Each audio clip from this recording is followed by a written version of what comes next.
ભાવનગરમાં કોળી સમાજનું મળશે મહાસંમેલન। બગદાણા વિવાદ બાદ કોળી સમાજ કરશે શક્તિ પ્રદર્શન। ધારાસભ્ય વિમલ ચુડાસમાએ આપ્યું છે નિવેદન। બગદાણા વિવાદમાં એસઆઈટી તપાસ કરતી હોવાથી આમાં હું કોઈ નિવેદન ન આપી શકું। સમાજ જાગૃત હશે તો 2027ની ચૂંટણીમાં કોઈ પણ રાજકીય પક્ષ ટિકિટ આપતા રોકી નહીં શકે। समाज ने अधिकार है, सम्मेलन करવું એ સમાજનો અધિકાર છે અને સમાજને કોઈ રોકી ન શકે, કારણ કે સમાજ પોતાના હક અને અધિકાર માટે ગમે ત્યાં લડી શકે અને સંમેલન કરવું કે સમાજને ભેરું થવું એ સમાજને નક્કી કરે છે। સમાજ અને સમાજના આગેવાન નક્કી કરશે। હું એમની સાથે હંમેશા રહેવાનો છું। એસઆઈટીનો રિપોર્ટ હજી આવ્યો નથી એટલે એ વિષય ઉપર આપણે કંઈ ન કહી શકાય। એસઆઈટીનો રિપોર્ટ આવ્યા પછી આપણે કહી શકાય।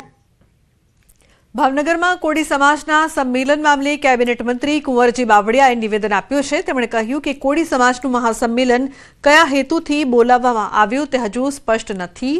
હક અને અધિકાર માટે બોલવામાં આવે પણ તેનો હેતુ શું તે જાહેર હોવો જોઈએ। બે સમાજ વચ્ચે વયમનસ્ય ફેલાય તેવા કોઈ સંમેલનનું આયોજન ન થવું જોઈએ।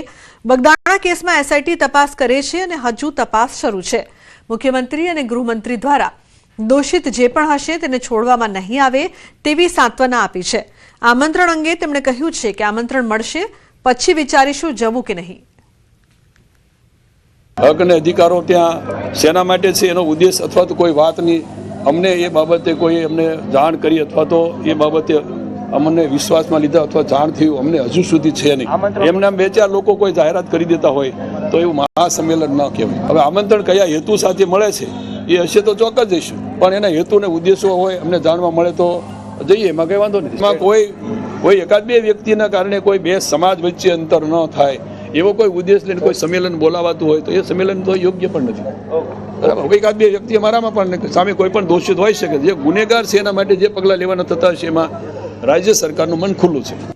શહેરની અલગ અલગ સ્કૂલોમાં બોમ્બ બ્લાસ્ટની ધમકીના મામલે અમદાવાદ સાયબર ક્રાઇમમાં નોંધાઈ છે પોલીસ ફરિયાદ। સ્કૂલમાં મેલ કરીને આપવામાં આવી હતી ધમકી। મેલમાં ખાલિસ્તાન અંગે લખ્યું છે લખાણ। મેલમાં 26મીએ પીએમ અને અમિત શાહને ટાર્ગેટ કરવામાં આવશે તેવો પણ લખાણ લખવામાં આવ્યો હતો। સાયબર ક્રાઇમ પીએસઆઈ દ્વારા નોંધાવી ફરિયાદ। આ સિઝનમાં પ્રથમ વખત ભારે બરફવર્ષાથી સ્થાનિક લોકો અને પ્રવાસીઓના ચહેરા ખીલી ઉઠ્યા છે। મોટી સંખ્યામાં પ્રવાસીઓ બરફવર્ષાનો આનંદ માણવા વિવિધ જગ્યાઓથી પહોંચી રહ્યા છે। ત્યારે ભારે બરફવર્ષાની વચ્ચે ન્યૂઝ 18ના સંવાદદાતા બલબીલ પરમારે કેટલાક પ્રવાસીઓ સાથે પણ વાતચીત કરી। भारी बर्फबारी हो रही है और भारी बर्फबारी के बीच में जो पर्यटक है उत्तरकाशी में पहुंच रहे हैं, उसमें अलेस से और चौरंगी के बीच में हम हैं। हमारे साथ पर्यटक है। आप कहाँ से आप आए हैं? हम तो वैसे उत्तरकाशी से हैं बट देहरादून से आए अभी। और कैसा लग रहा है इस मौसम में? बहुत अच्छा लग रहा है, मजा आ रहा है बहुत। आपको क्या कहना है इस मौसम को लेके? बर्फबारी हो रही है पहली, बहुत अच्छा मौसम है, ठंडे बहुत सारे कपड़े पहन के आए। उम्मीद की थी कि ऐसा मौसम मिलेगा? नहीं, बिल्कुल भी उम्मीद नहीं करी थी। और कैसा फील हो रहा है इस बर्फबारी को देख के? फील हो रहा है। आप कहाँ से आए हैं? मैं गुजरात से हूँ और पहली बार स्नो देख रही हूँ। बहुत ही अच्छा लग रहा है। और पहली बर्फबारी है इस साल की? हाँ, साल की पहली बर्फबारी है। बहुत ही सुंदर वेदर हो गया है अभी। कैसा लग रहा है यहाँ का मौसम? बहुत ठंडा और अब कहाँ तक, बहुत ही सुंदर। कहाँ जाने का प्रोग्राम है? चौरंगी तक। बिल्कुल, जो पर्यटक है चौरंगी के लिए रुक किए हुए हैं, लेकिन आगे मार्ग बंद है, पर बड़ी संख्या में जो पर्यटक है वो पहुंच रहे हैं और एंजॉय कर रहे हैं। इस समय जिस तरह से बर्फबारी हो रही है उसको देख के आनंद ले रहे हैं। और मौसम पहली बार वर्षा है और बर्फबारी हो रही है, जो अपने आप में ही सौगात लेके पर्यटकों के लिए आया है। बलबीर परमार, न्यूज़ 18 उत्तरकाशी। તો રાજસ્થાનના મિની કાશ્મીર ગણાતા માઉન્ટ આબુમાં તાપમાનમાં ભારે ઘટાડો થયો છે, જ્યાં તાપમાન ગગડીને -5 ડિગ્રી સુધી પહોંચતા આખું શહેર બર્ફીલા માહોલમાં ફેરવાઈ ગયું છે। અરવલ્લી પર્વતમાળાના સૌથી ઊંચા શિખર ગુરુ શિખર પર તો તાપમાન -6 ડિગ્રી જેટલું નોંધાયું છે, જેના કારણે પોલો ગ્રાઉન્ડ, ચાંદમારી અને ચાચા ઇન ગાર્ડન જેવા જાણીતા પ્રવાસન સ્થળો પર બરફની સફેદ ચાદર છવાઈ ગઈ છે। રસ્તાઓ પર ઉભેલી ગાડીઓ અને બગીચાઓમાં પણ બરફના ટુકડા જામી ગયેલા જોવા મળી રહ્યા છે। આ કડકડતી ઠંડીમાં પણ પ્રવાસીઓમાં ભારે ઉત્સાહ જોવા મળી રહ્યો છે। આગામી રજાઓના કારણે માઉન્ટ આબુમાં पर्यटकोની ભારે ભીડ ઉમટી પડી છે। हम लोग अहमदाबाद से हैं, बट लाइक यहाँ पे मौसम काफ़ी ठंडा है, जेब से हाथ भी नहीं निकल रहे हैं। एंड लाइक देख रहे हो आप, चाय पीने के लिए भी लाइक हम लोग पूरा ऐसे हो रहे हैं। सो बहुत ही ठंडा है आज मौसम यहाँ पे। नहीं, इतनी ठंडी नहीं है अहमदाबाद में, और नॉर्मल टेम्परेचर है वहाँ पे। बेसिकली हम बताओ तो इतना मैंने नहीं सोचा था कि इतनी ठंड होगी, पर बहुत अच्छा लग रहा है। बहुत ठंड लगी है, -7 डिग्री टेम्परेचर है और बर्फ़ की परतें जमी हुई है। बहुत अच्छा लगा है। थोड़ी ठंड ज़्यादा लग रही है, लेकिन बहुत ही व्यू बहुत अच्छा आ रहा है और बहुत ठंडी है। लेकिन आज एकदम से ज़्यादा ठंड पड़ गई है कि माउंट आबू में आज तो ज़्यादा ही पड़ी है।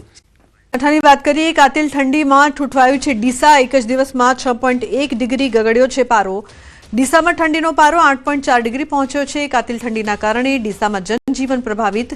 વહેલી સવારે રસ્તાઓ સુમસામ જોવા મળ્યા છે। નું સંકટ ટળ્યું, ઠંડીનો ચમકારો વર્તાશે। ઠંડીને લઈને હવામાન વિભાગની આગાહી। ઠંડીનો પ્રકોપ યથાવત રહેશે। ખાસ કરીને સવારના સમયે ઠંડા પવનો ફૂંકાશે। આગામી 7 દિવસ ગુજરાતનું વાતાવરણ સૂકું રહેશે। 3 દિવસમાં લઘુત્તમ તાપમાનમાં 2 થી 5 ડિગ્રી સુધીનો ઘટાડો થઈ શકે છે। તો વેસ્ટર્ન ડિસ્ટર્બન્સ અને પવનની દિશા બદલાતા લઘુત્તમ તાપમાનમાં ઘટાડો જોવા મળ્યો છે। રાજ્યનું સૌથી નીચું તાપમાન નલિયામાં 5 ડિગ્રી નોંધાયું છે। અમદાવાદમાં લઘુત્તમ તાપમાન 12.5 ડિગ્રી નોંધાયું છે। તો ગાંધીનગરમાં લઘુત્તમ તાપમાન 11 ડિગ્રી નોંધાયું છે। અમદાવાદમાં 12 અને ગાંધીનગરમાં 11 ડિગ્રીની આસપાસ લઘુત્તમ તાપમાન રહેવાની શક્યતા। आने वाले 7 दिनों के लिए गुजरात स्टेट के सारे डिस्ट्रिक्ट कवर हैं, जिसमें ड्राई वेदर प्रिवेल करेगा।